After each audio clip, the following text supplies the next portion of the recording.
انسان کے اوپر مختلف قسم کے حالات آتے رہتے ہیں۔ یہ زندگی خوشی اور غم سے مل کر بنی ہے۔ ایک ہی کام سب کو کرنا ہے، فقط جینا ہے اور مرنا ہے۔ رہ گئی بات رنج و راحت کی، وہ تو فقط وقت کا گزرنا ہے۔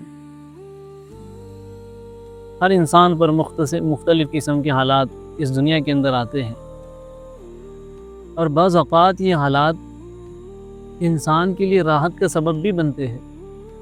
آپ نے دیکھا ہوگا کہ ایک بچہ ہوتا ہے نا، وہ رو رہا ہوتا ہے تو وہ اپنی آواز چلا چلا کر روتا ہے۔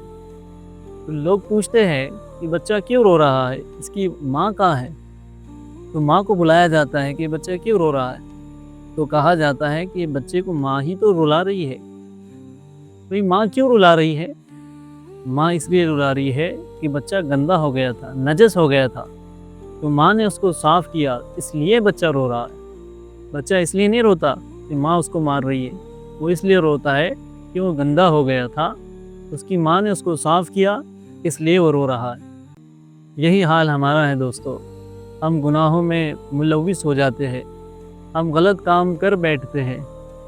اب اللہ رب العزت اپنے بندوں پر حالات ڈالتے ہیں، پریشانیاں ڈالتے ہیں۔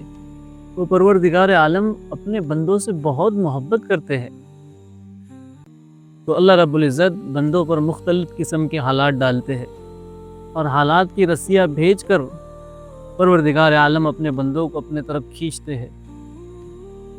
اس لیے بعض اوقات یہ پریشانیاں، یہ غم انسان کے لیے راحت کا سبب بنتی ہے، اور کبھی کبھی یوں ہوتا ہے کہ پریشانیاں ہم نے خود مانگی ہوتی ہے۔ اب آپ حیران ہوں گے کہ پریشانیاں بندہ کیوں مانگے گا؟ دوستو ذرا سوچو کہ ہم نے کبھی دعا کی ہوں گی کہ اے اللہ مجھے قیامت کے دن حضرت محمد صلی اللہ علیہ وسلم کے ہاتھ سے جام کوثر پلا دینا۔ اب چونکہ عمل تو ہمارا وہ نہیں ہوتا، تو اللہ رب العزت بندوں پر حالات ڈالتے ہیں تاکہ وہ اس مقام تک پہنچ جائے۔ تو بندہ صبر کرتا ہے، اللہ سے راضی رہتا ہے، تو اللہ رب العزت اس کو اس مقام تک پہنچا دیتے ہیں، یہاں اس کی وہ دعا قبول ہوتی ہے۔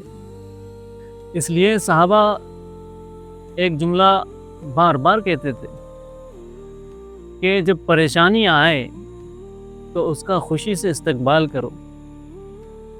ہاں، پریشانیاں ہر کسی کو آتی ہے، لیکن وہ بندے صحابہ جب ان پر پریشانیاں آتی تھی تو اس کا خوشی سے استقبال کرتے تھے، اور کہتے تھے جب تمہیں نعمت ملے تو عاجزی سے اس کا استقبال کرو۔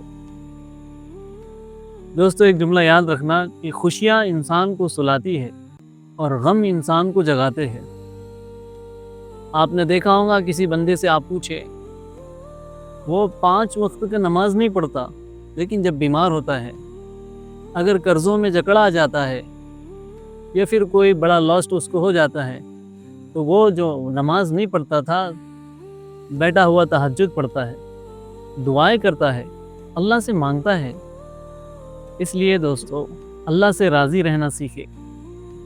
پریشانیاں یہ ہمارے لیے بعض اوقات راحت کا سبب بنتی ہے، اور کبھی تو پریشانی ہم خود مانگ کر لے لیتے ہیں۔ نبی علیہ الصلوۃ والسلام نے فرمایا کہ جو سارے غموں کو ایک غم بنا لے اور وہ غم آخرت کا ہے، تو اللہ اس کو سارے غموں سے نجات عطا فرما دیں گے۔ آج ہم پریشان اس لیے ہے کہ ہم نے اپنے پروردگار عالم کا در چھوڑ بیٹھے ہیں۔ وہ لوگ بھی دنیا میں موجود ہیں جو اللہ کے اولین درجے کے بندے ہیں، جب ان پر پریشانی آتی ہے تو اللہ سے راضی رہتے ہیں۔ ان پر بم برسائے گئے، ان کے گھروں کو تباہ کر دیا گیا، ان کے بچوں کو، بیویوں کو، چھوٹے چھوٹے معصوم بچے، میں کیسے اپنی زبان حال سے کہوں دوستو، زبان لڑکھڑائی جاتی ہے۔ چھوٹے چھوٹے بچے بموں سے پھوڑ دیے گئے، لیکن آپ نے سنا ہوگا کہ وہ پھر بھی یہی کہتے ہیں، حسبنا اللہ و نعم الوکیل، اللہ ہمارے لیے کافی ہے۔ ان پر جو حالات اور پریشانیاں آئے، یہ اللہ کے مقبول ترین بندے ہیں، یہ اللہ کے نیک ترین بندے ہیں۔ ہمارا تو حال یہ ہے کہ جب ہم پر کوئی پریشانی آتی ہے تو فوراً شکوہ کرنے لگتے ہیں، شکایت کرنے لگتے ہیں۔ ایک شخص نبی علیہ الصلوۃ والسلام کے پاس آیا اور کہا کہ یا رسول اللہ صلی اللہ علیہ وسلم، میرا مال برباد ہو گیا ہے، میں بیماری میں مبتلا ہو گیا ہوں، میرا سب لاسٹ ہو گیا ہے۔ فرمایا اس بندے میں کوئی خیر نہیں جو مصائب سے دوچار نہ ہو، یعنی ایسا کوئی بندہ نہیں ہے اور اس میں کوئی خیر نہیں ہے جس کو کوئی مصائب نہ آئے۔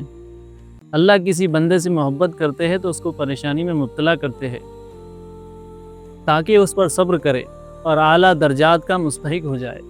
دیکھیے یہاں بھی حدیث میں یہی کہا گیا کہ بندہ جب پریشانی پر، مصائب پر صبر کرتا ہے تو اللہ اس کے درجات کو بلند کرتے ہیں۔ قرآن مجید کی ایک آیت ہے سورہ بقرہ کی، وَلَنَبْلُوَنَّكُمْ بِشَيْءٍ مِّنَ الْخَوْفِ وَالْجُوعِ وَنَقْصٍ مِّنَ الْأَمْوَالِ وَالْأَنفُسِ وَالثَّمَرَاتِ وَبَشِّرِ الصَّابِرِينَ، کہ ہم تم میں ضرور بالضرور آزمائیں گے، کبھی تمہاری جانوں کی کمی سے آزمائیں گے، کبھی پھلوں کی کمی سے آزمائیں گے، کبھی پیداوار کی کمی سے آزمائیں گے۔ دیکھو دنیا میں آزمائش ہر بندے کی ہوتی ہے۔ یہ جو سیلاب آتے ہیں، زلزلے آتے ہیں اور آندھی اور طوفان آتی ہے، یہ تو انسان کے اپنے گناہوں کے عمل کی وجہ سے آتی ہے۔ جب انسان گناہ کرتا ہے، اللہ کو ناراض کر دیتا ہے، تو اللہ ایک حالات کی ڈنکا بجاتے ہیں، حالات کو اللہ رب العزت بھیجتے ہیں، اور وہ حالات کبھی زلزلے کی شکل میں آتے ہیں، کبھی آندھیوں کی اور فلڈ کی شکل میں آتے ہیں، کئی گھر تباہ ہو جاتے ہیں، کئی عمارتیں گر جاتی ہے۔ انسان جو کل کا کروڑ پتی تھا وہ روڑ پتی ہو جاتا ہے، اس کی پراپرٹی سب برباد ہو جاتی ہے۔ ہاں دوستو، تو انسان کو اپنے آپ پر ناز نہیں کرنا چاہیے، بلکہ اسے اللہ کی نعمتوں کا ہر وقت شکر کرنا چاہیے کہ اللہ نے جو نعمتیں عطا فرمائی ہیں۔ کتنے لوگ ہیں دنیا کے اندر دوستو جن کے پاس صحیح سے گھر نہیں ہے، جن کے پاس کھانے کے لیے صحیح کھانا نہیں ہے، جن کے لیے ساری فیسلٹیز موجود نہیں ہیں۔ آپ کو اللہ نے خوش رکھا، آپ کے لیے ساری فیسلٹیز موجود ہے، تو پھر ہم اللہ کا شکوہ کیوں کریں؟ اللہ کے بارے میں ایسی باتیں کیوں کریں؟ اس لیے میرے دوستو، اللہ سے راضی رہنا سیکھے۔ اللہ اپنے بندوں سے بہت محبت کرتے ہیں۔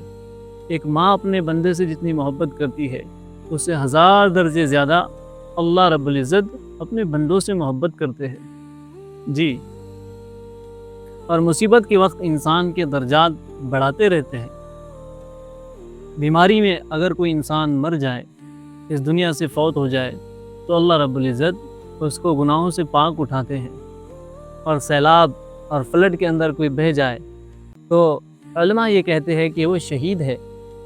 ہاں، اتنا کریم ہے وہ پروردگار۔ قرآن مجید میں اللہ تعالیٰ فرماتے ہیں، یا ایھا الانسان ما غرک بربک الکریم، اے انسان تجھے اپنے کریم پروردگار سے کس چیز نے دھوکے میں ڈال دیا؟ جیسے ایک ماں اپنے بچے کو سمجھا رہی ہوتی ہے نا، ایسے اللہ اپنے بندے کو سمجھاتے ہیں۔ اس لیے میرے دوستو، مصائب آئے تو اس پر صبر کرے، اور جو نعمتیں ملے عاجزی سے اس کا استقبال کرے، اسی میں ہماری کامیابی ہے۔ اور یاد رکھنا، ہمیشہ اپنے آپ کو خوش رہنے کا اور شکر گزار بندہ بننے کی اسٹرگل پریکٹس کرتے رہے۔ اللہ کو یہ عمل بہت پسند ہے۔ اللہ اپنے ایسے بندوں سے بہت پیار کرتے ہیں۔ مصیبت میں بھی خوش رہے، کہے الحمدللہ، میرا ہاتھ سلامت ہے، میرا پیر سلامت ہے، دل و دماغ سلامت ہے، میں چل صحیح سکتا ہوں، میں بول سکتا ہوں، میں دیکھ سکتا ہوں۔ یہ نعمتیں ہیں دوستو۔ ہم سانس لے رہے ہیں، آکسیجن اللہ کا استعمال کر رہے ہیں۔ آپ نے دیکھا ہوگا کورونا کے دور کے اندر کئی لوگ آکسیجن کے لاکھوں روپے لٹا بیٹھے ایک آکسیجن کا باٹلہ لینے کے لیے۔ ہم اللہ کی کتنے آکسیجن کتنی مرتبہ سانس لیتے ہیں، چھوڑتے ہیں، نکالتے ہیں۔ اللہ نے کبھی ہم سے سوال نہیں کیا دوستو، کبھی نہیں کیا۔ ہاں، کتنی نعمتوں سے انجوائے کرتے رہتے ہیں زندگی بھر۔ پینے کے لیے ٹھنڈا پانی ہے، رہنے کے لیے گھر ہے، پہننے کے لیے کپڑے ہے۔ اللہ نے کبھی ہم سے شکوے اور شکایت نہیں کی، بس ہم ہیں کہ اللہ سے شکوے کرتے ہیں کہ اللہ نے ہمیں دیا ہی کیا ہے۔ اگر آپ غور کریں تو آپ کا دل و دماغ اس بات پر تسلیم کرنے پہ آمادہ ہو جائے گا کہ اللہ نے ہمیں بہت ساری نعمتوں سے نوازا ہے۔